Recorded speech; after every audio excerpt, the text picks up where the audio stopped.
On this episode, we're discussing how many online views your home's listing should be getting. You ask real estate questions, and I answer them. This is the Ask Daniel Los Angeles Show.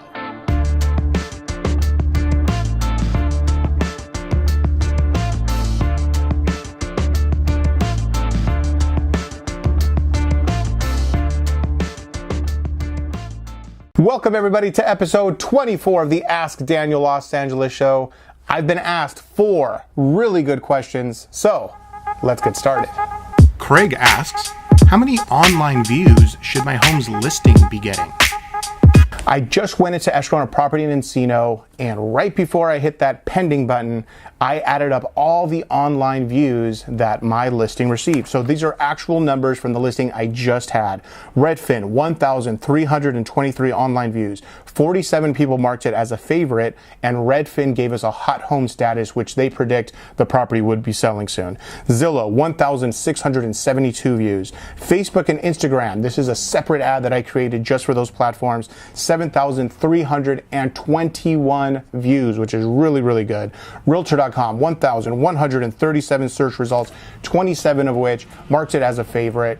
The buyer came from Realtor.com. See, that's the thing. You never know where the buyer's going to come from. So all of these different websites have to be performing well. Now, I have 300 other websites that I market on, but this is just a small example of what your listing should be doing. So in 1 week, after you've put your property on the market, ask your agent, let me see a breakdown of the numbers I'm getting online, the views that I'm getting online for all of these different websites. They'll provide you Redfin, Zillow, Facebook ads, all of that good stuff for you. Well, hopefully that they're on those websites, right? And they'll tell you all the different view counts that you're getting. If you're getting numbers like this, you're doing pretty good, because I obviously went into escrow and got the deal done. So these are good numbers that you should follow if your home is on the market. Emma and Mark ask, if we get a general inspection done on our house before we put it on the market, will the buyer still want to inspect the home with their own inspector? The buyer for your home during their inspection period can do whatever inspections they want. Now, if they want to rely on the inspection that you got before putting your home up on the market, they can do that. But most likely that's not going to happen. Buyers are not going to trust that you hired the best inspector in the world. I mean, who knows? Maybe you're lying. Maybe you paid him under the table to give you a really great inspection report. So buyers, they're not going to trust what your inspection report has. It's good for you to do that because you can fix minor things here and there that need to be done so that it doesn't show up on the buyer's inspection report. But are they going to rely on your inspection report? Probably not. They're going to get their own. Oscar asks, what are condo reserves?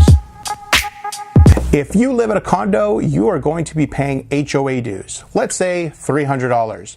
Everybody in the complex pays those $300, and that money gets put into a big pot, okay? So let's say there's $5,000 that comes from all those HOA dues. Now, the HOA manager has to pay the bills. If you have landscaping that needs to be taken care of, if there's a pool in the complex that needs to be taken care of, all that has to be paid from that $5,000. Any money that's left over goes into the bank. The money in the bank, that's your reserves. So every single month you're building the reserves, more money, more money, more money. But then let's say something happens, the roof collapses. Oh my gosh, they got to fix it, right? So they take the money from the reserves and they fix the roof. But now the reserves went from $50,000 all the way down to $5,000. And then you got to build the reserves again over the years. So you need a HOA that has a healthy reserve, because what happens if the roof collapses and there's no money in the reserves?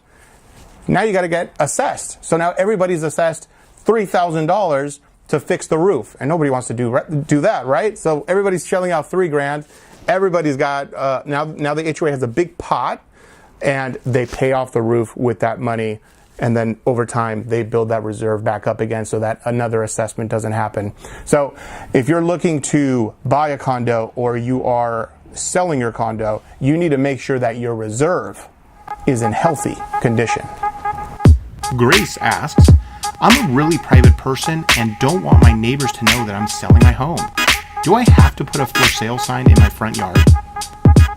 Nope, you don't have to put a for sale sign in your front yard. It's your property. You don't have to do anything, right? Here's the problem with not putting the for sale sign right in the front yard. you miss out on an opportunity of your neighbors bringing the buyer. So obviously your neighbors have people over their house all the time. I'm sure there's people that love the neighborhood and want to move there. And you miss out on that buzz. The neighbors tell their friends, oh, hey, the house down the street is for sale. You know anybody who wants to buy it? And not having that for sale sign, you're being, secretive about it, and nobody knows that your home is for sale on your block. So have that for sale sign out there. I know you're a private person, but if you want top dollar, that's how you get it. You let everybody know that the home is for sale. If you don't care about top dollar, then yeah, take that for sale sign out. That's it for episode 24 of the Ask Daniel Los Angeles show. Follow me on Instagram. We're over 19,000 followers at Daniel Los Angeles. You keep asking real estate questions, and I'll keep answering them.